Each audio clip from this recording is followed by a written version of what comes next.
ಐತಿಹಾಸಿಕ ಘಟನೆ. ಪಂಚ ಬೃಂದಾವನ ಇದೆ ನಂಜನಗೂಡಲ್ಲಿ. ನಮ್ಮ ರಾಘವೇಂದ್ರ ಸ್ವಾಮಿಗಳು ಯಾರ್ಯಾರು ಅವರ ಸಂಪರ್ಕಕ್ಕೆ ಬರ್ತಾರೋ ಅವ್ರನ್ನ ಶುದ್ಧ ಮಾಡಿಬಿಡ್ತಾರೆ. ಮೈಸೂರಿನ ಮಹಾರಾಜರ ಅಂತ ಮಮ್ಮಣಿ ಕೃಷ್ಣರಾಜೇಂದ್ರ ಒಡೆಯರು ಅವರಿಗೆ ಅನನ್ಯ ಭಕ್ತರಾಗಿದ್ರು. ಕಿಚ ಕಿಚ ಕಿಚ ಕಿಚ ಅಂತಿನ ಸದ್ದು ಬರುತ್ತೆ. ಹತ್ತಿರ ಬಂದು ನೋಡ್ತಾನೆ, ಆ ಶಿಲೆಯಿಂದ ಓಂಕಾರ ಧ್ವನಿ ಬರ್ತಾ ಇದೆ.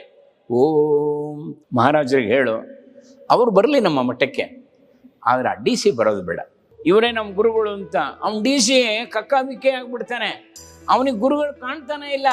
ಯಾವಾಗಲೂ ನೆನ್ಪಿಟ್ಕೋಬೇಕು, ರಾಯರ ಅನುಗ್ರಹ ಇನ್ನೂ ಆಗಿಲ್ಲದೆ ಹೋದರೆ ಅವರ ದೃಷ್ಟಿ ಆಗಿಲ್ಲ ಅಂತ ತಿಳ್ಕೋಬಾರ್ದು.